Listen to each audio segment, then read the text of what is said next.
हम अपने सभी दर्शकों को नमस्ते, प्रणाम, सलाम, जोहार, जय हिंद। आज वर्ल्ड सेरेब्रल पॉल्सी डे है, विश्व प्रमस्तिष्काघात दिवस। सेरिब्रल पॉल्सी, सेरिब्रल मीन्स प्रमस्तिष्क, पॉल्सी मीन्स पक्षाघात।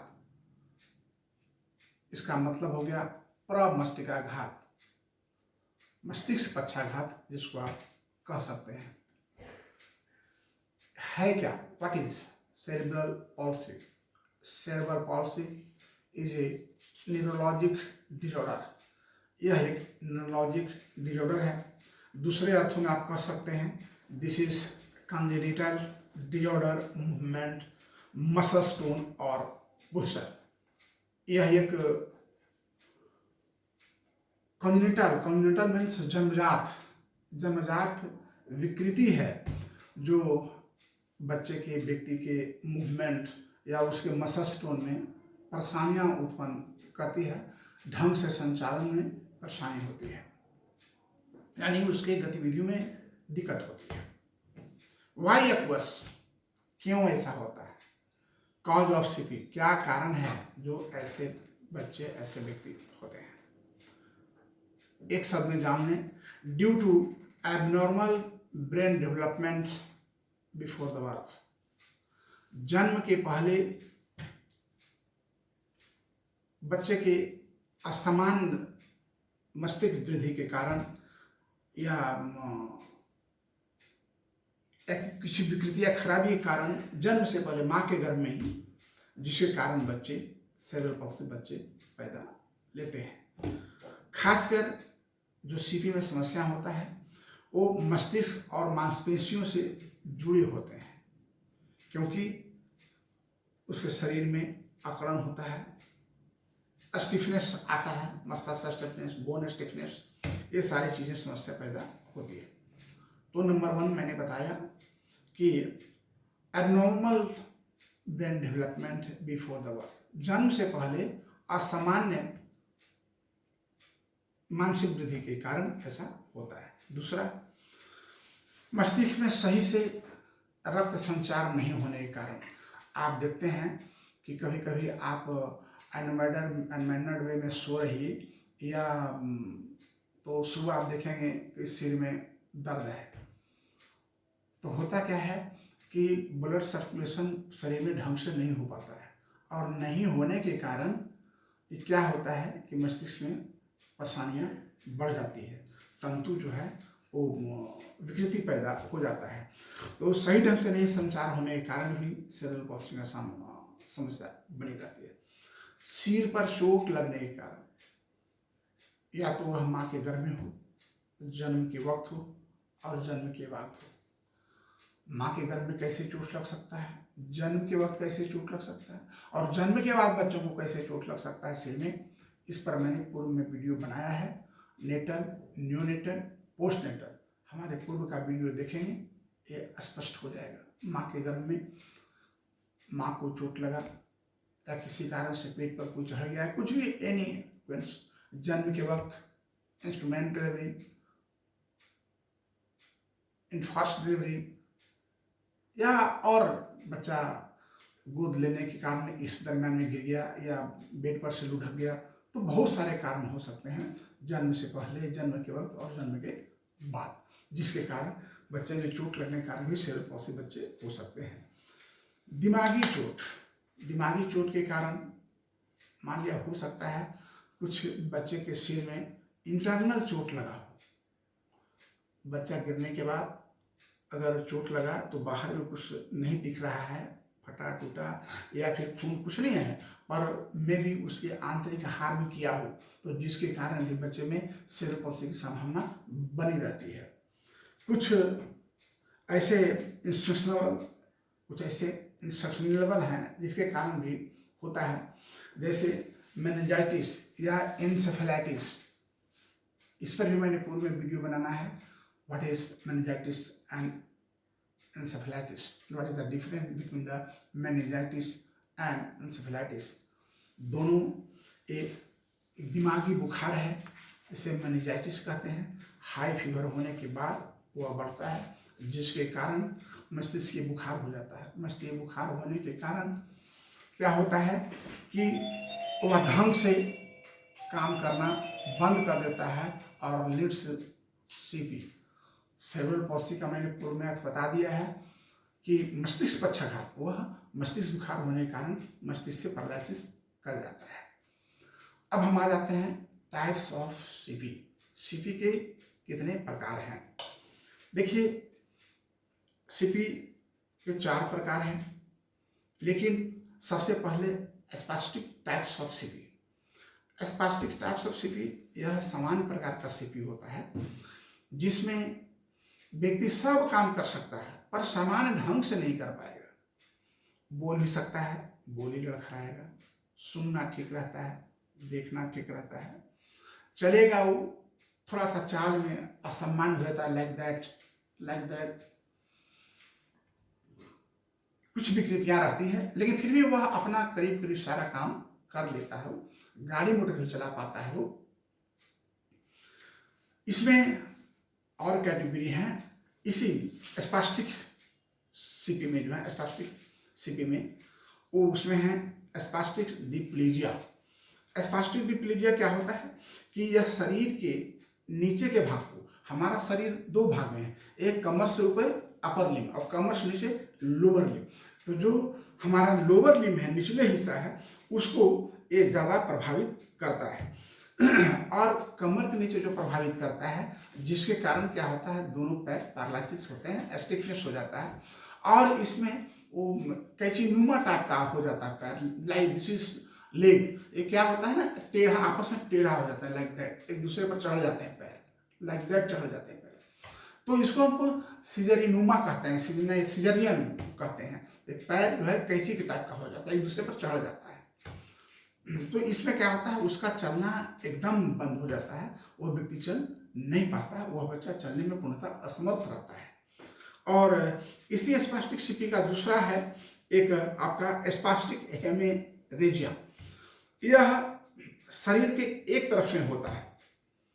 ये स्पास्टिक हेमेरेजिया जो है वो शरीर के एक तरफ में होता है, चाहे वह हाथ को हो, दाएं हाथ या दाएं पैर या दाएं हाथ पैर या बाएं, माने हाफ हेमीप्लीजिया मान के चलिए जिसको बोलते हैं। तो लेकिन इसको नाम रखा गया है स्पास्टिक हेमेरेजिया। तो ये प्रभावित करता है, जिसमें क्या होता है कि व्यक्ति सब काम करता है पर सही ढंग से कुछ उठा नहीं सकता, जिसके कारण किसी चीज को ढंग से वो पकड़ नहीं सकता, उसमें ग्रास्पिंग कैपेसिटी की कमजोरी आती है।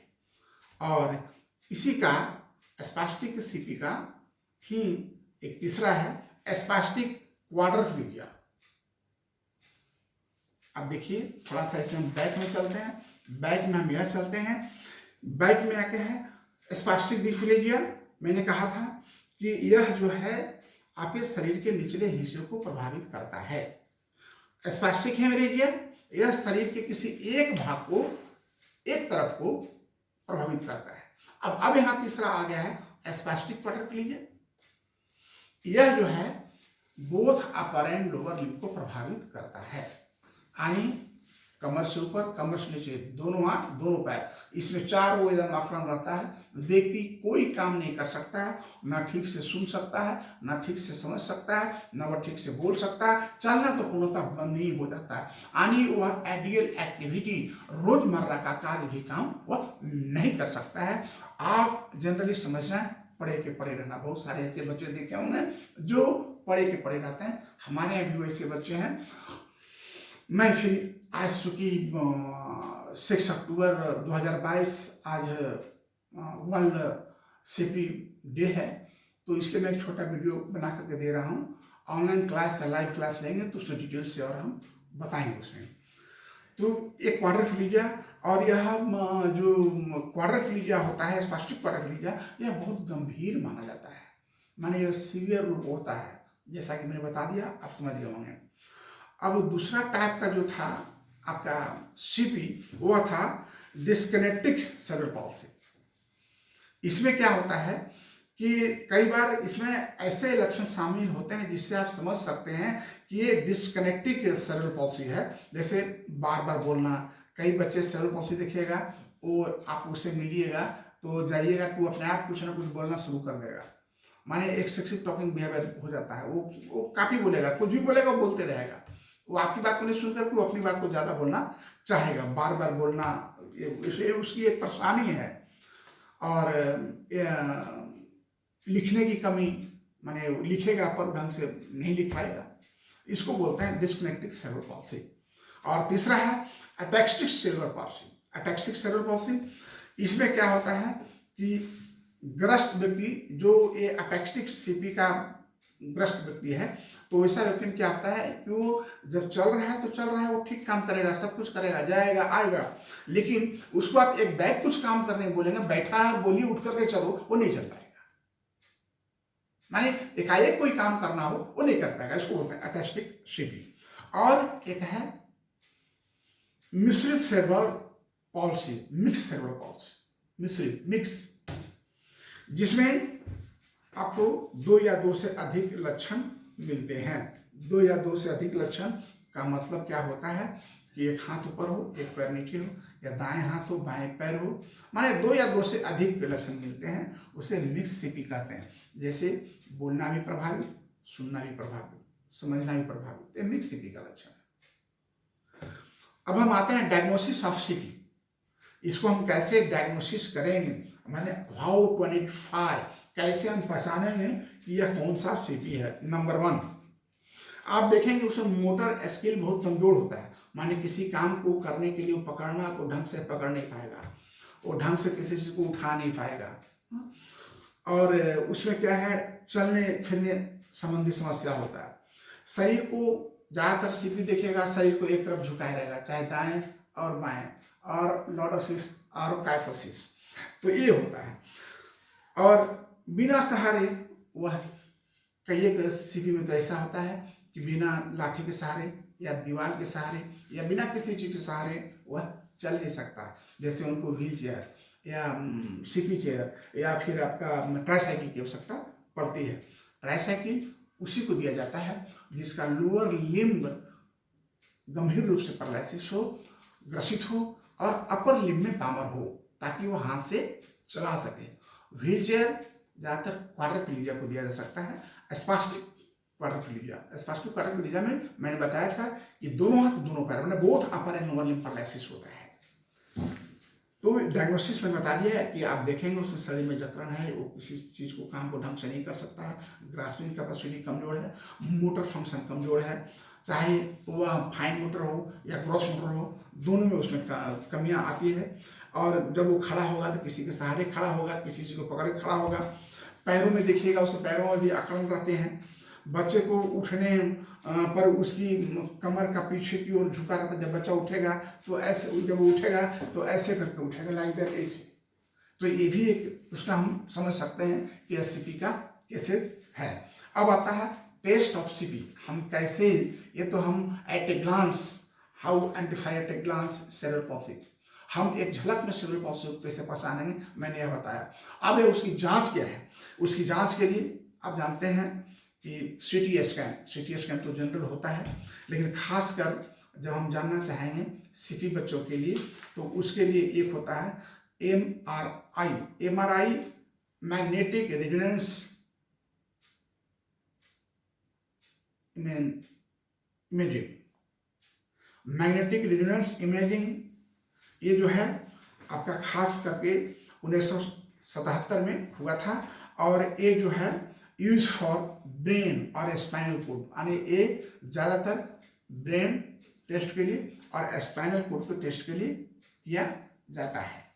एमआरआई सीपी में भी किया जाता है, या फिर आपका जो मृगी रोग से प्रभावित है उनके लिए भी किया जाता है। अब दूसरा जो टेस्ट है उसका क्रेनियल अल्ट्रासाउंड। क्रेनियल का मतलब होता है कपाल, क्रेनियल मींस कपाल, क्रेनियल अल्ट्रासाउंड।